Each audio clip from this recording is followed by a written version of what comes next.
Captain Ryan Matthews wiped the sweat from his forehead as he moved through the cramped corridors of his cargo hauler. The Frontier Dawn wasn't winning any beauty contest, that was for sure. Her hull was scarred from a dozen close calls with space debris, the paint had faded years ago, and sometimes the artificial gravity flickered if you stomped too hard. But she was paid off, she was reliable, and most importantly, she was his. The outer rim station of New Horizon floated outside the viewport, a massive ring of metal and lights hanging in the darkness of space. Ryan had docked here maybe 100 times over the past 5 years, loading up supplies for the frontier colonies that were too small and too far out for the big corporate ships to bother with. It was lonely work, sure, but it paid enough to keep him flying, and that was all that mattered. He ran his hand along the cooling vents near the cargo bay, checking the temperature readings out of habit. The last thing he needed was the refrigeration units failing halfway to the Kepler colonies. He'd lost a whole shipment of medical supplies that way once, and the memory still stung. His fingers traced the familiar ridges and dents in the metal. Every scratch told a story. Every repair job was a reminder that he'd survived another run. That's when he heard it. A faint scratching sound coming from somewhere behind the aft storage compartment. Ryan stopped moving and listened carefully. Station rats, probably. The little pests sometimes snuck aboard during loading looking for food. He'd have to set traps again. But something about the sound wasn't quite right. It was too rhythmic, too deliberate. Almost like something was trying to get his attention. Ryan grabbed his work light and headed toward the maintenance panel. The scratching grew louder as he approached. He hesitated for just a moment, his hand on the panel release. Years of solo flying had taught him to be cautious. Strange noises on a spaceship were rarely good news. He pulled the panel open and immediately wished he hadn't. 3 pairs of eyes stared back at him from the darkness, glowing with a soft bioluminescent light. His breath caught in his throat. They weren't rats. Not even close. Small reptilian creatures huddled together in the cramped space, their bodies barely bigger than house cats. Their scales, which should have been shimmering and bright, were dull and cracked like dried mud. Ryan's mind raced through his xenobiology training from Flight Academy. The shape of the snouts, the way their eyes caught the light, those small wing membranes folded against their backs. Dracari. Dragonkind. His heart started pounding. Everyone who flew the outer lanes knew about the Dracari. They were one of the oldest spacefaring races in the known galaxy, powerful, proud, and fiercely protective of their own. Their intelligence matched humans, some said exceeded it. And they were protected by so many galactic laws that even looking at one wrong could land you in diplomatic hot water. What were 3 of them doing hidden in his ship? The smallest one, her scales a faded green that should have been vibrant emerald, reached out with a trembling claw. The movement was weak, desperate. Ryan saw it then, the way their ribs showed through their skin, the way they barely had the strength to move. They weren't just hiding. They were dying. They were starving. Ryan's pilot instinct screamed at him to close the panel and call station security. Harboring undocumented aliens was a serious crime. If he got caught with 3 Dracari on his ship without proper transport permits, he'd lose his license. Probably end up in a detention facility for a few years. Everything he'd worked for would be gone. But he couldn't look away from those eyes. There was intelligence there, awareness, fear, hope. They knew he'd found them. They were waiting to see what he'd do. The smallest one made a sound, a soft chirp that sounded almost like a question. Her claw was still extended toward him, shaking from the effort. Ryan cursed under his breath. He'd never been good at walking away from things that needed help. It had gotten him into trouble more times than he could count, cost him relationships, job opportunities, a normal life planetside. But it was who he was. He reached into his jacket and pulled out one of his emergency ration bars. The wrapper crinkled loudly in the quiet cargo bay as he tore it open. All 3 creatures perked up at the sound, their eyes following his movements with desperate intensity. "All right," Ryan whispered, breaking the bar into smaller pieces. "Let's get you 3 fed. We'll figure out the rest later." He held out a piece to the smallest one. She snatched it with surprising speed and began devouring it, making small whimpering sounds of relief. The other 2 pressed closer, and Ryan divided the rest of the ration bar between them. As they ate, the eldest of the 3, her scales a deep crimson beneath the grime, slowly reached out and placed her claw on Ryan's wrist. The touch was gentle, deliberate. Warmth spread from the point of contact, flowing up his arm and into his chest. It wasn't painful, but it was intense, like nothing he'd ever felt before. In that moment, something changed. Something deep and instinctual clicked into place in Ryan's mind. He didn't understand it, couldn't explain it, but he knew with absolute certainty that he'd just formed a connection that went beyond words or laws or logic. He just made a bond he couldn't break even if he wanted to. And looking at their grateful eyes as they finished the food, Ryan realized he didn't want to break it at all. 3 days had passed since Ryan found the sisters, and his entire routine had been turned upside down. The frontier dawn felt different now, less empty, less quiet. He'd gotten used to the silence over the years, the endless hum of the engines and nothing else. Now there were sounds everywhere. Soft chirps in the night cycle. The padding of small claws on metal floors. Occasionally, a startled squeak when one of them discovered something new. Communication had been a challenge at first. Ryan didn't speak Drakari, and they clearly didn't understand human languages. But necessity bred creativity. Through patient gestures, pointing, and what felt like a weird game of charades, they'd managed to establish some basic understanding. When the eldest tapped her chest and made a specific chirping sound, Ryan understood she was giving him her name. It sounded like ember to his ears, all rolling sounds and soft hisses. The middle sister was Nova, bright and musical. The youngest, Spark, was barely more than a whisper. Their recovery had been remarkable. With regular meals and fresh water, their scales had transformed completely. Ember's crimson coloring had deepened into a rich red that caught the ship's lights like polished gemstones. Nova's blue was so brilliant it almost hurt to look at directly. And little Spark's green had become this gorgeous emerald shade that reminded Ryan of Earth forests he'd only seen in pictures. But what really shocked him was their intelligence. He'd known Drakari were smart, but knowing something academically and experiencing it firsthand were two completely different things. Ember had started watching him pilot on the second day. She'd perch on the co-pilot seat, those sharp eyes tracking every movement he made. When he adjusted the thrust controls, her claws would twitch in the same pattern. When he checked the navigation readouts, her head would tilt at the same angle. This morning, he'd caught her reaching for the altitude controls with surprising accuracy. She knew what they did. Nova was even more bold. She'd figured out the magnetic locks on the supply lockers within hours, and Ryan had walked in on her rummaging through his tools like she was shopping. She seemed fascinated by anything mechanical. Yesterday she'd somehow disassembled his portable scanner and laid out all the pieces in a neat row. The scary part was that when Ryan panicked, she'd simply put it back together. Perfectly. It worked better than before. Spark was the quietest but maybe the strangest of all. She had this way of knowing when something was wrong with the ship before any alarm went off. The coolant pump had started making an odd noise so faint Ryan almost missed it. Spark had been standing next to it for 10 minutes, her head pressed against the metal, chirping urgently. He checked it out and found a bearing starting to fail. Another few hours and it would have seized completely. They were learning his routines too. They knew when he woke up, when he ate, when he ran maintenance checks. Ember had claimed the co-pilot seat as her personal territory. Nova had built herself a little nest in the tool storage area, surrounding herself with interesting mechanical bits. Spark seemed to love the engine room, curling up near the warmth of the reactor core. Ryan found himself talking to them constantly. It didn't matter that they couldn't understand most of his words. They listened, heads tilted, eyes focused. Sometimes Ember would chirp back like she was answering. It felt less lonely than the past 5 years combined. He was cleaning the navigation console, scrubbing coffee stains that had been there since he bought the ship, when the comm screen lit up with an incoming priority broadcast. Ryan almost ignored it. Priority broadcasts were usually just station announcements or mining claim disputes. But something made him tap the accept button. The message that appeared made his blood turn to ice. The Drakari Collective was issuing a galaxy-wide alert. 3 juvenile Drakari had been kidnapped by traffickers from a diplomatic vessel near the frontier zones. The Collective was offering a substantial reward for their safe return. The description matched his 3 passengers perfectly. Crimson, blue, and green. Sisters. Juveniles. But it was the last part of the message that made Ryan's hands shake. The warning was clear and direct. The Drakari Collective was known for their protective nature toward their young. Anyone found to have harmed these children would face consequences that made prison look appealing. The message didn't spell it out, but Ryan understood. The Drakari had long memories and longer reach. He looked over at the cargo bay where all 3 sisters had fallen asleep in their makeshift nest. They'd piled up old blankets and padding, creating this cozy little den. Spark was curled between her 2 older sisters, Nova's wing draped over her protectively. They looked so peaceful, so trusting.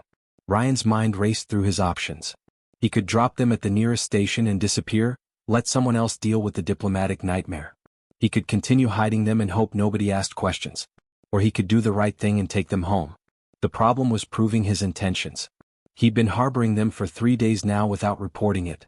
He had no documentation, no permits, no authority to be transporting Drakari juveniles across space. From the outside, it would look exactly like what the message warned about. It would look like he was a trafficker. But looking at those 3 sleeping forms, Ryan knew he didn't have a choice. They trusted him. In whatever way their species understood such things, they'd accepted him as safe. As family. He pulled up the star charts and began plotting a course toward Drakari space. It was a long journey, maybe 2 weeks at his ship's best speed.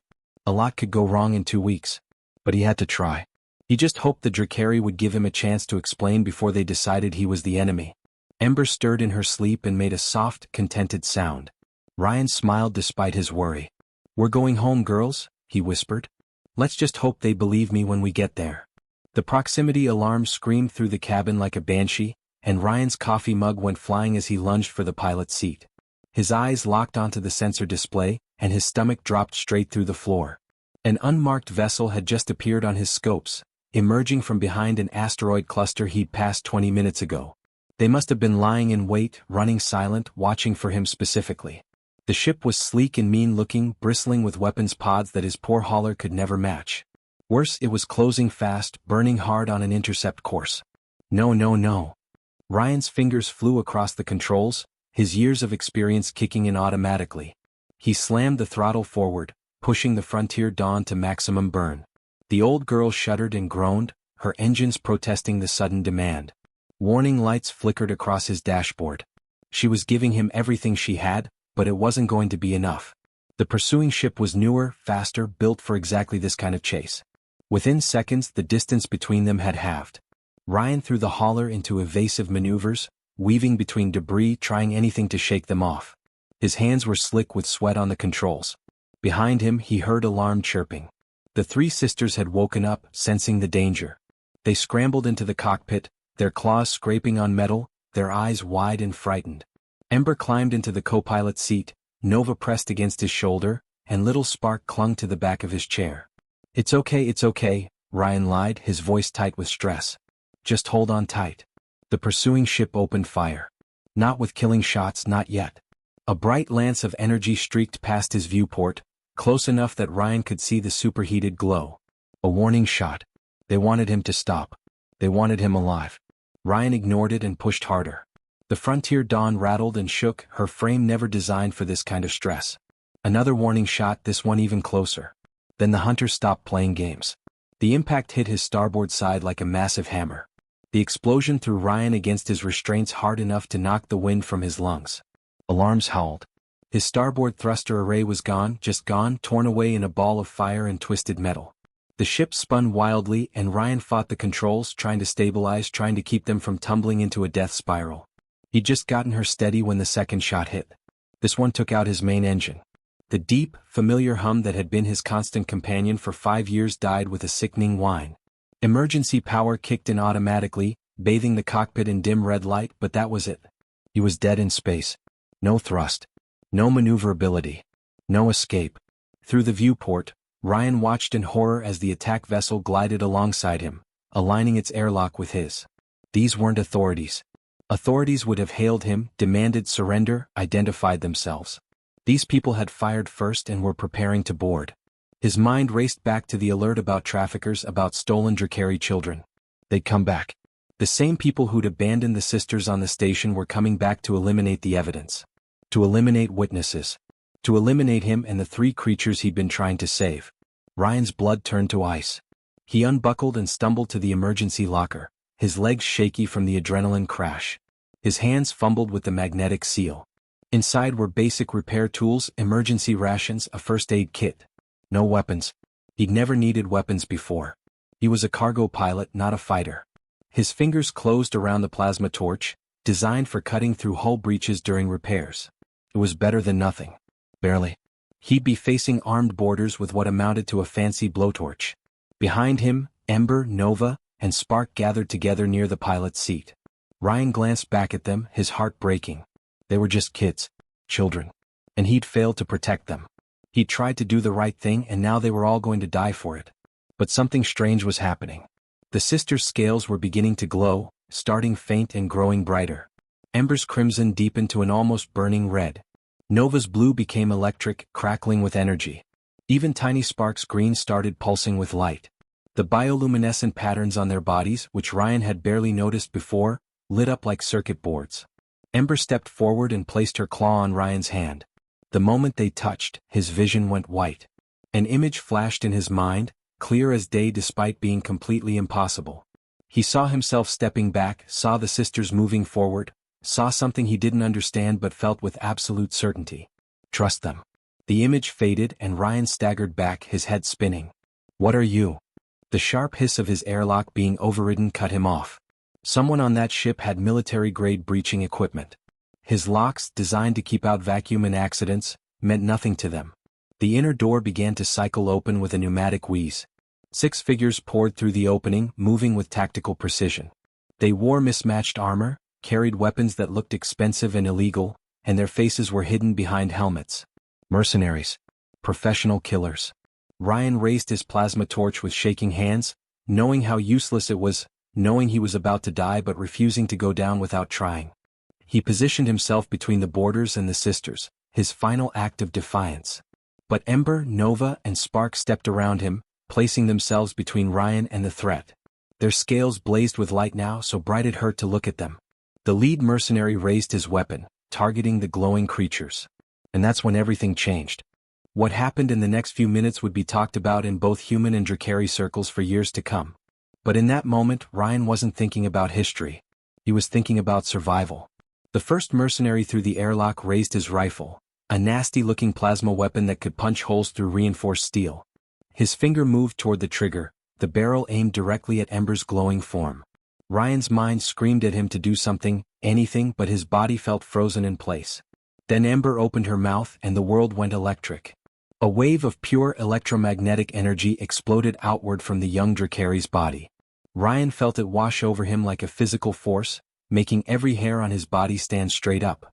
The sensation was intense but not painful, like standing too close to a massive generator. But for the mercenaries, it was devastation. The lead mercenary's rifle sparked and died in his hands, its electronic firing mechanisms fried instantly. His helmet's heads-up display went dark. The servos in his armor seized up, leaving him trapped in what had become a prison of dead technology. He staggered, trying to stay upright in the suddenly useless gear. Behind him, the other 5 mercenaries fared even worse. Ryan watched in shock as the ones with visible cybernetic enhancements started screaming. The implants in their bodies, designed to make them faster and stronger, overloaded all at once. Sparks shot from neural ports. Artificial limbs locked up or spasmed uncontrollably. One man dropped to his knees, clutching his head where a data jack was smoking. Ryan had seen electromagnetic pulse weapons before, usually mounted on military ships for disabling enemy vessels. But he'd never seen one generated by a living creature, especially not one barely bigger than a dog. The mercenaries scrambled to adapt, 2 of them drawing backup weapons, old-fashioned kinetic pistols that didn't rely on fancy electronics. They swung their weapons toward Nova, who stood in the center of the cockpit, her brilliant blue scales blazing like captured lightning. Nova's eyes flashed and Ryan felt the air pressure in the room shift. His ears popped. Then the 2 armed mercenaries simply lifted off the ground and flew backward. There was no visible force, no beam of energy, nothing Ryan could see. They just flew through the air like rag dolls and slammed into the bulkhead with a sickening crunch. Their armor crumpled on impact, the reinforced plates folding like aluminum foil under impossible pressure. Ryan's brain struggled to process what he was seeing. Telekinesis. She was using telekinesis. The laws of physics he'd learned in flight school were taking a holiday right in front of him. One of the remaining mercenaries, less augmented than the others, managed to get his bearings. He raised his kinetic pistol and fired 3 shots in rapid succession, not at the Drakari but at Ryan himself. The cargo pilot didn't even have time to flinch. Little Spark moved faster than Ryan's eyes could track. Her small claws came up, and the air between Ryan and the bullets shimmered like heat waves off desert sand. The bullets hit something invisible and stopped dead, suspended in mid-air for a heartbeat before clattering harmlessly to the floor. The air itself had become solid, a barrier that shouldn't exist according to any science Ryan knew. He stared at the tiny green Drakari who just saved his life. She wasn't even looking at him, her eyes fixed on the threats, her whole body radiating protective energy. The mercenaries were regrouping now, the ones who could still move anyway. 3 were down hard, groaning or unconscious. The other three had switched to pure melee tactics, pulling out shock batons and blades. If they couldn't use technology, they'd do this the old-fashioned way. That's when Ember showed them why the Drakari were called dragonkind. She drew in a deep breath, her chest expanding, the glow in her scales intensifying until Ryan had to shield his eyes. Then she exhaled. What came out wasn't fire, not exactly. It was superheated plasma, a stream of matter so hot it glowed white-blue, the same kind of energy that powered fusion reactors and cut through starship hulls. The blast hit the deck between the advancing mercenaries and flash vaporized a section of floor plating. The heat was so intense Ryan felt it from 15 feet away, even through his clothes. The metal didn't just melt. It turned into vapor, leaving a glowing crater. The mercenaries scrambled backward, their advance completely halted. Nova struck again, this time more precisely. She gestured with her claws, and Ryan watched in awe as individual mercenaries were plucked off their feet and slammed into walls, into each other, into whatever surface she directed.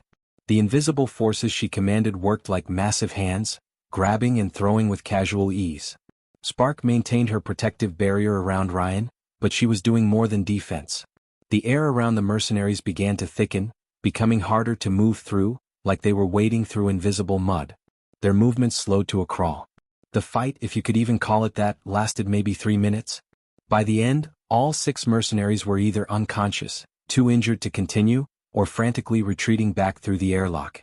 The ones who could still move dragged their fallen comrades with them, desperate to escape the 3 glowing nightmares that had torn through their team like they were nothing. Ryan heard the clang of the airlock ceiling, then felt the thump of the boarding clamps releasing. Through the viewport, he watched the mercenary vessel fire its thrusters and burn hard into the darkness, fleeing as fast as its engines could manage. Then the adrenaline wore off and the sisters collapsed. The glow faded from their scales. Nova crumpled first, then Spark. Ember stayed upright the longest, swaying on her feet before her legs gave out. Ryan lunged forward and caught her before she hit the deck. She weighed almost nothing in his arms, her body trembling from exhaustion. Nova and Spark lay nearby, their sides heaving with rapid breaths, their eyes half closed. "You saved me," Ryan whispered, his voice rough with emotion. His hands were shaking. "You 3 just saved my life." Ember's tired eyes found his face. She was so weak she could barely lift her head, but she managed to touch his wrist with one claw. That familiar warmth spread through him again, and this time the thought that came with it was crystal clear, transmitted directly into his mind.